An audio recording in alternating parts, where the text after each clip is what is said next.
Thank you, Scott. Good morning to you, and thank you, Scott, for that welcome.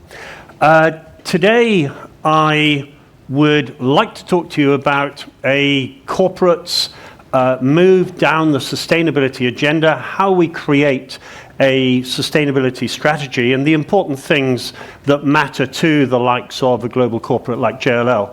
Now, an awful lot of you, I imagine, have never heard of JLL. So who are we? We are a 100,000 strong real estate service and management company. So we're a consultancy on one side and we're a real estate management company on the other side, working in 80 countries around the world, with real estate responsible for, or the built environment responsible for 40% of global emissions. There is a big impact that we can have on emissions going forward. And I'd like to talk you through that going forward. So let's have a look at the zapper. Here we go. So I'll talk about our program. I'll talk about our transition to net zero, because what our intentions are there. And then to finish up with the value of sustainability. How do we reckon on that value coming through?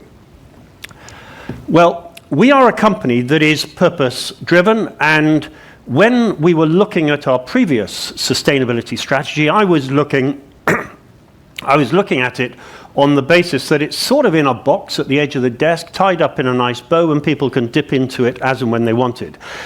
With this revision, we wanted to bring it right to front and center of the company, to create a purpose-driven, issues-based, impact-assessed strategy. That was the goal. And before we start anywhere, we have to look to see what is material to us. We did this materiality assessment at the back end of 2020. So we were almost 1 year into COVID, and you'll see some elements coming through from that. You'll see high priority areas, and I have no idea if you can read that at the back, but adaptation and resilience is sitting over here. That really is COVID related. That's come up a huge amount, but it's also after the summer of Black Lives Matters, and you can see for the very first time DE&I is right at the top right-hand corner, the most material issue to us. We had to take that more into account in developing our new strategy. Ethics, which hitherto, for the last 15 years, has always been the number one material issue, got bumped down to second on here. And for those who can't see, the other big areas, energy and climate, technology is what drives everything in a business like ourselves, corporate culture, and our employee engagement and satisfaction. Those are the areas that we were focusing on. So how do we take this forward? Well, first of all, we put our purpose-driven, right at the center of everything that we're doing. And then we developed 3 issues: climate action and everything that entails. A second issue of healthy spaces. This is more looking at, remember, we are a real estate company. We provide spaces to clients, and we want to make sure that those spaces are, we are giving healthy spaces for the benefit of the people occupying them. And the third one, especially looking at the DE&I piece, is really focused on the inclusiveness of our operation, which includes both internally as well as with the communities that we engage with outside of the company. It's all very well having the issues, but they need to be on firm foundations. And the first part was to be a responsible business.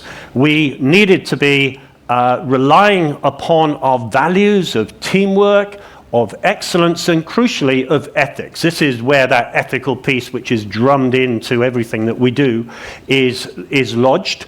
And so a responsible business to start with. We have 100,000 people. We need to train them to be able to deliver the proper solutions in the work that they're doing. And so having the second piece is harnessing the power of our people. And most of that is being done through training. The third piece, it's all very well having a trained up workforce, but we need to be able to deliver client-based solutions to to our clients. And that is what our service delivery, our product delivery, that is a big piece of enabling our people to go out and deliver sustainable future for our clients. And the final piece that we're basing this on within the strategy is one of advocacy. It's not just about us.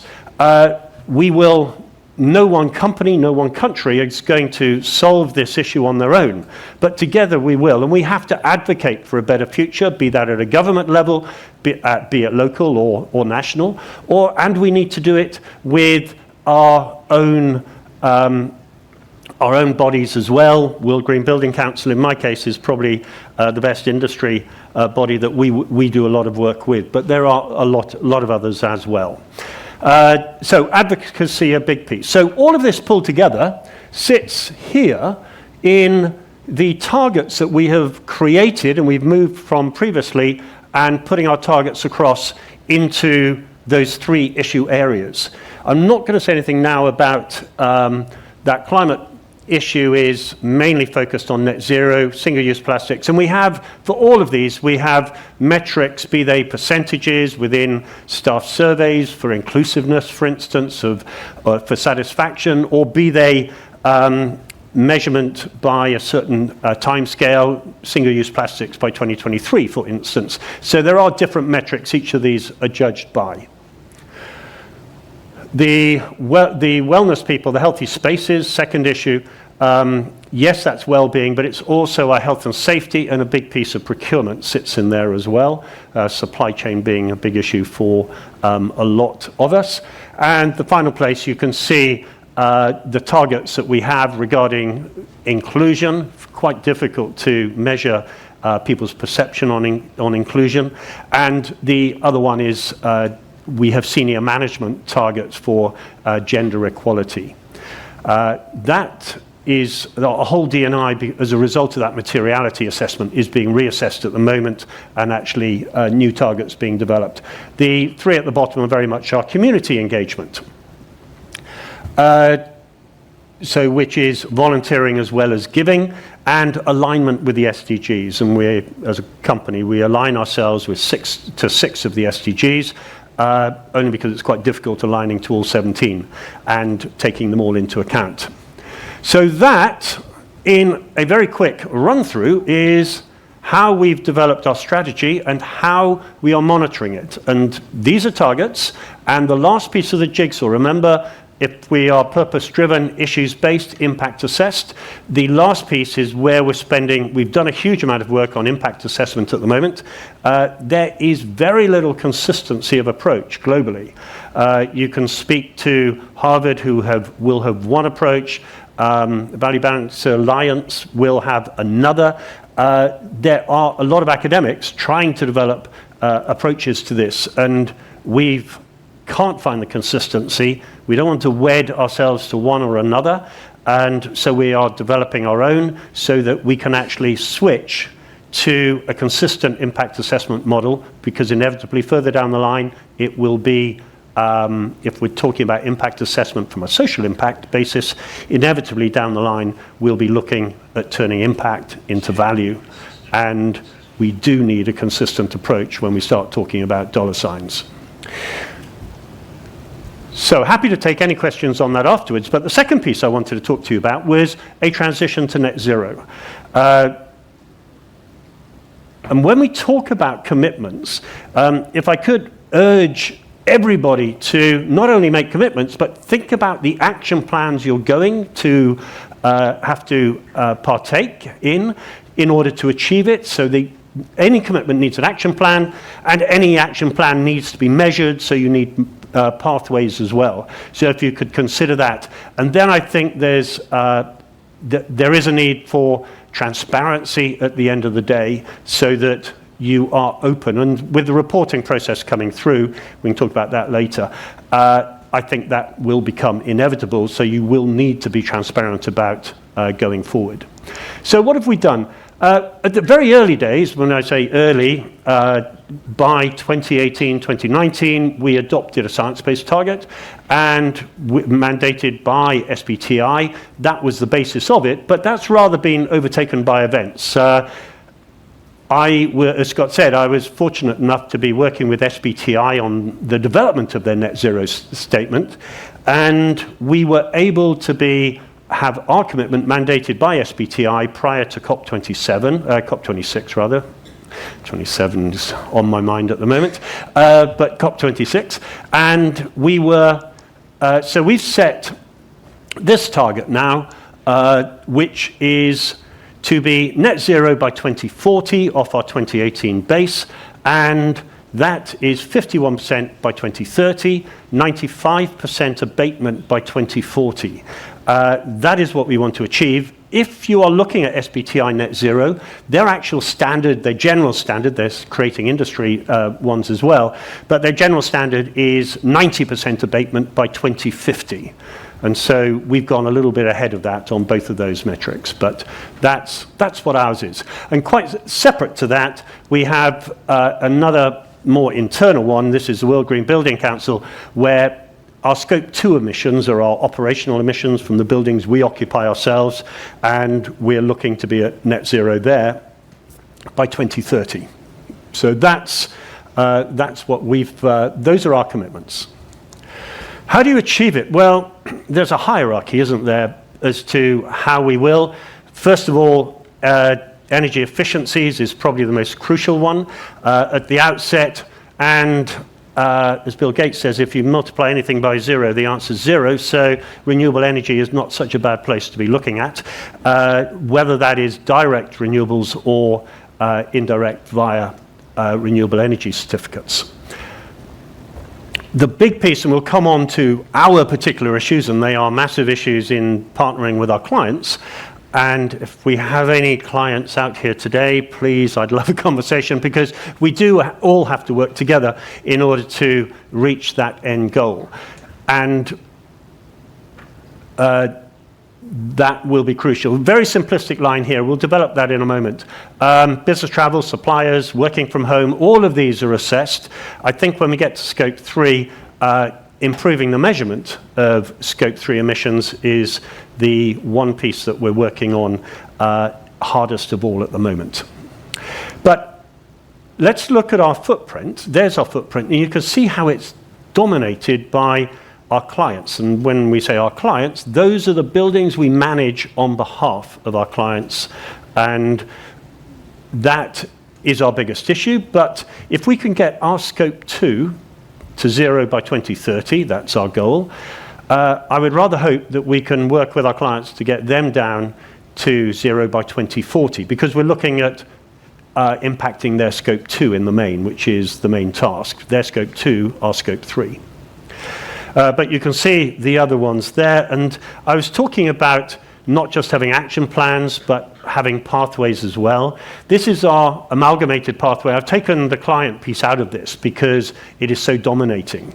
But apart from that, it's all broken down by each little segment. And that's it there. I would say, if you want any more detail, it's all in our sustainability report. So you can see individual pathways for each of those segments set out in our report, which is up on our website. So that's not even a little plug, but if you are interested in assessing, in seeing how we've built it up, and you'll also see the action plans in there as well. So that's the net zero piece, and you can set that is our report, and I just urge you to go and look at it if you have an interest in looking at any of the detail that I've run over there. The final piece I wanted to talk about was the value of sustainability, because when we are working within corporates, first question people are going to ask is, well, what does it cost?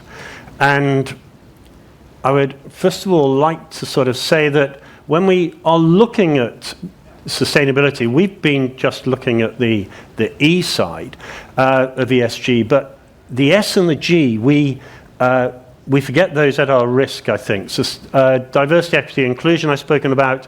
Health and well-being, really important to our people going forward, and in our case, in the provision of buildings to our clients. But the governance piece, there are some big changes coming around governance.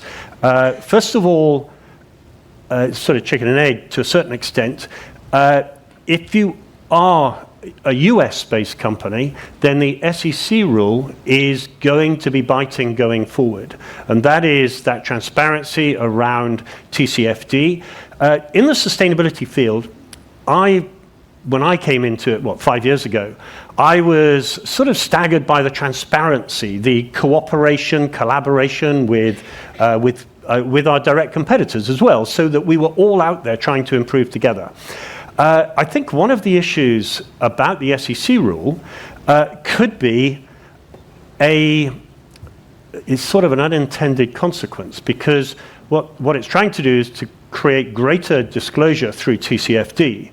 But the problem is, if we're tying it into the financials and we're providing forward-looking statements, which is what TCFD is all about, there is a danger for publicly held companies about some of those forward-looking statements. And I think the jury's out as to what will happen. But I think from a governance perspective, I'm finding finance, legal, internal audit are interested in what sustainability are doing today in a way that 5 years ago they were not. We were just getting on with the job. But sustainability is now attaining a far bigger look at from the powers that be within the company, because of these commitments and because of the danger of overpromising and the avoidance of greenwashing. So I threw a couple of pieces in here when I said just remember the S and the G. Community engagement. All of our countries have programs engaging with local communities. We also do it on a global basis, global community volunteering weeks, and we have one every year in June, and that's developing going forward. And we also have just set up and I put this in because I actually think it's quite interesting. We set up a JLL Foundation whereby we have created a fund to assist new startups, so it's a non-profit, to assist new startups in developing climate-related businesses. And the sort of thing, so what we're doing, we're not investing, we're giving them returnable grants. So if they hit various metrics over a period of profitability or time, and they can afford to pay us back, they pay us back. But if they can't, then we've lost the money, and that doesn't come back. So it's sort of, we act as a catalyst for development going forward. So far, the sort of things we get involved in there. In Puerto Rico, there's a company there that we have granted whereby they pick up seaweed, stopping the release of seaweed, the release of carbon, and then that is then collected and turned into material for making garments, for instance. That's a typical one. We could be dealing with 3D printing of bricks directly from the soil. That's one we're working on in the US. In Greece, we're looking at recycled plastics to reuse on the roof, setting up green roofing. And there could be materials for catering, reusable materials, another one we've set up. So there's about 8 projects that we're working on at the moment. Very happy to talk about that if anybody has any ideas. But we are looking to be able to give those grants. So we're out there, bit of a marketing ploy here. We've got the money. We would love to not invest it, to give those grants out. And I'm going to finish on this piece to leave some time for questions afterwards. The return on sustainability. Well, first of all, when we set about with the very first science-based target, I went to the GEB and said, okay, this is what it's going to cost, and quite a few million, but it will give us a 16% IRR over a 15-year period, and for every dollar we invest, we'll get $1.50 back. That was the basis of it, and it was on the back of that they said, well, if it's going to be that successful for us, we need to develop our services. And we'll come on to that in just a moment. Stakeholder engagement is absolutely a massive driver. And so we can't ignore that. From, if you're a public company, our shareholders are becoming far more activist in the boardroom. Some of them are now demanding that we are active in this arena. And fortunately, our commitments are ahead of most shareholders' expectations, but you'll find more and more companies being responsive to their shareholders. Clients, obviously, are very demanding of what we're doing. They would like to see us aligned with their goals and vice versa. So it works both ways.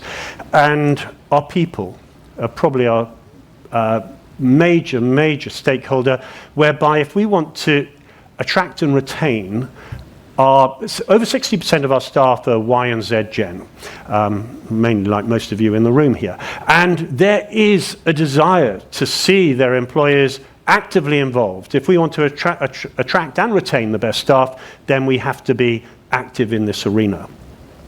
Brand, all of this is reinforcing the brand as well. But at the financing piece, we have a 1.6 billion revolving credit facility with the banks, and it's the first time I've ever been involved in negotiating that sort of debt.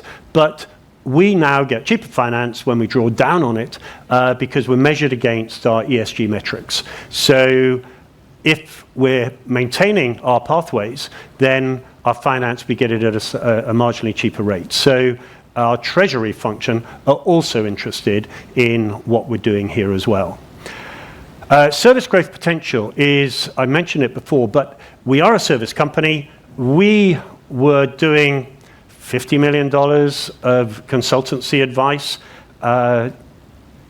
previously. We're trying to get that up to 500 million now, and that is over a 5 or 6 year period. So that is the potential growth. We're actively looking for 250 sustainability professionals as I speak. So there is an exponential growth in the demand for services there.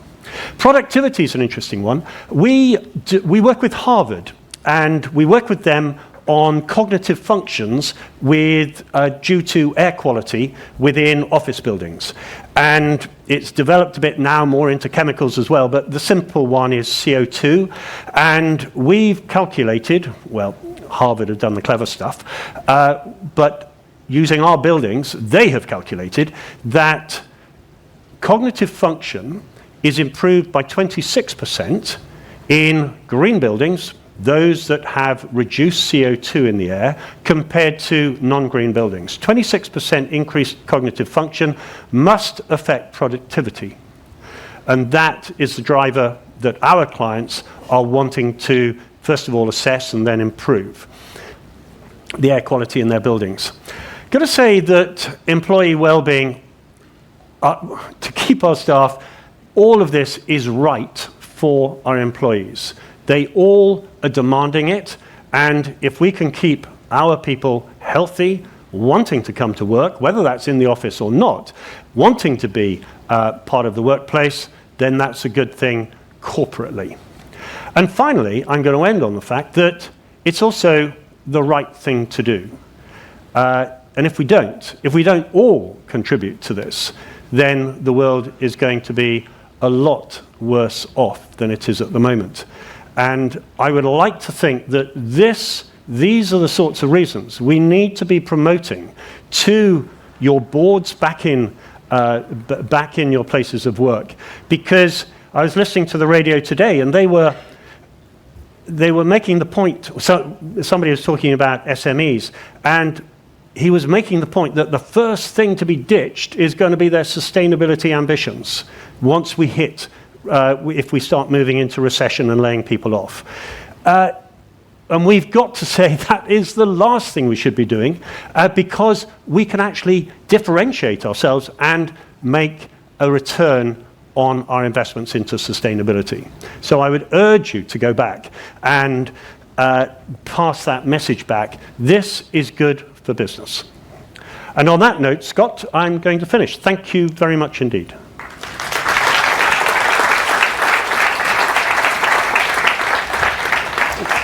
Okay, thank you, Richard, and thank you everyone who sent in questions, by the way. I'm just going to ask a couple of quick questions while we try and stay on track. If anyone does have any questions in the audience, if you want to put your hand up, we can get a stick mic to you.